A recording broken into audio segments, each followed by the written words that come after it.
Welcome back. Zoe Flowers here, and I just wanted to quickly share some of the cards I'm using for Virgo season. I haven't been on YouTube for a minute because I've actually been doing the majority of my posting on my new channel, The Magic Hours, over on Instagram. I've been posting 3 times a week over there. So if you want to get more consistent readings, that is where they will be. It's hard to do all of the social medias, so I'm just figuring out a balance of how to do what needs to be done. Typical Libra form. Always trying to figure something out. Anyway, so of course we're in Virgo. We're in air. Virgo is a mutable sign. Not quite fall, not quite summer, right? However, the cards that wanted to sort of come out and play, I feel like in that true mutable fashion, some of them are holdovers from Leo season, and then some of them have a very fall-ish feel to them, and also very earthy. So for example, this Enchanted Blossoms deck, I really, really love. And I'm being really drawn right now to this, like, I don't even know what color this is. It's like not white, maybe it's like an eggshell, but I love the way these cards read together. So we have our Enchanted Blossoms, and then we have our Literary Witches deck, which I haven't used a ton, but I've used it somewhat. It reads pretty well.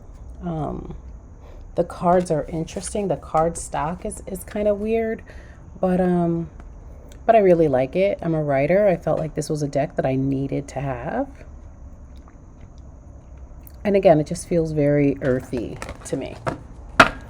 Wow, I'm surprised my Roots and Wings deck didn't want to come out and play for Virgo season. So interesting. So then another deck is my tried and true Sacred Self-Care.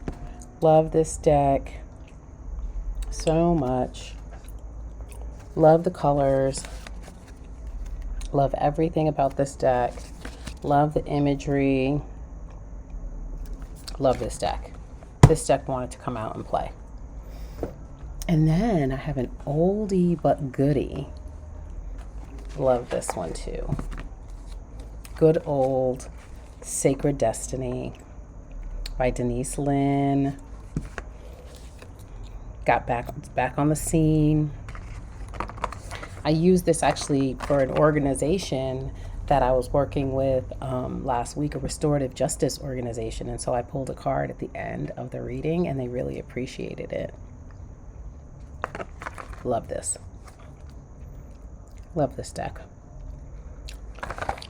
Oh, this is one of my favorite decks when I first got it a couple years ago, maybe 3 years ago now. And then another fave, another absolute fave, the Magical Herb Oracle. Love this deck. If you are a regular follower of mine, or if you get readings from me, you know this is a deck that I just absolutely adore. And it reads beautifully with the Enchanted Blossoms. And it also has that same eggshelly as the Literary Witches. Love it, love it, love it. Love it. And then we have a deck that, full disclosure, it's not one of my faves. However, it is Earth sign season. So the Earth Magic deck by Stephen Farmer wanted to come to the party. So I have used it a couple of times already. It reads really well. It was a gift.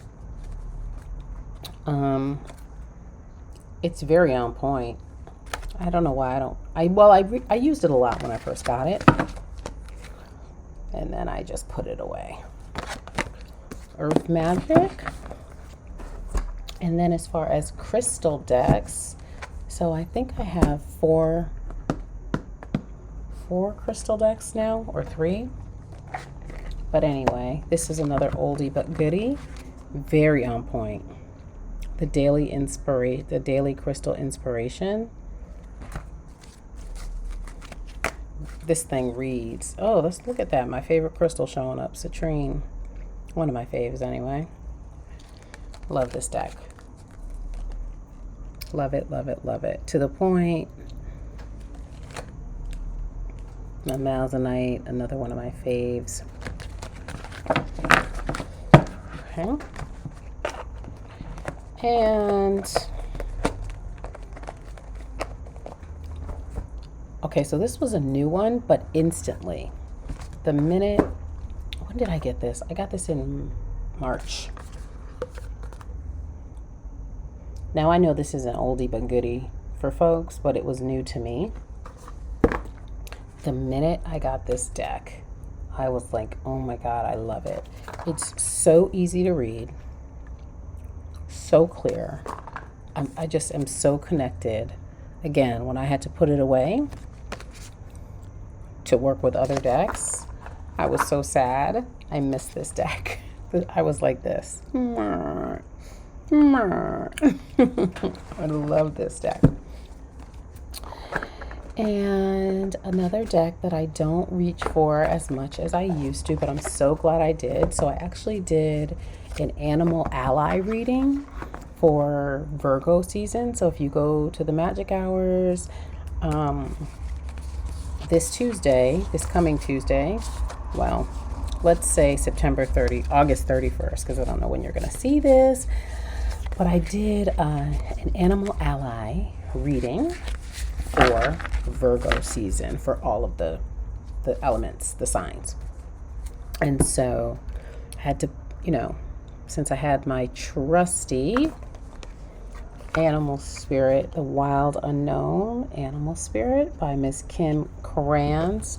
This is a fave. And so I was very happy. So beautiful that this deck wanted to come out and be a part of Virgo season.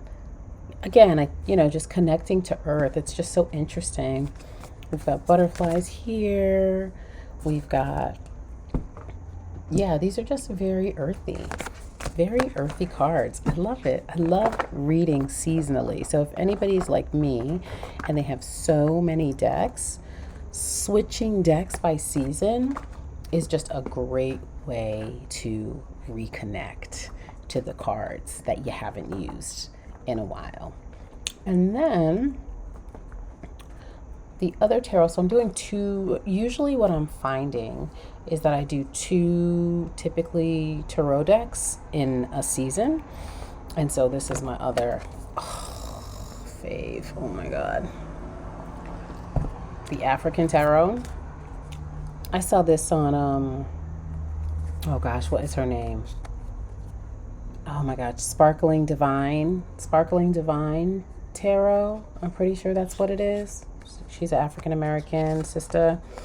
I'm pretty sure I saw this on her channel. I think it was Diverse Decks or something like that, Decks by People of Color.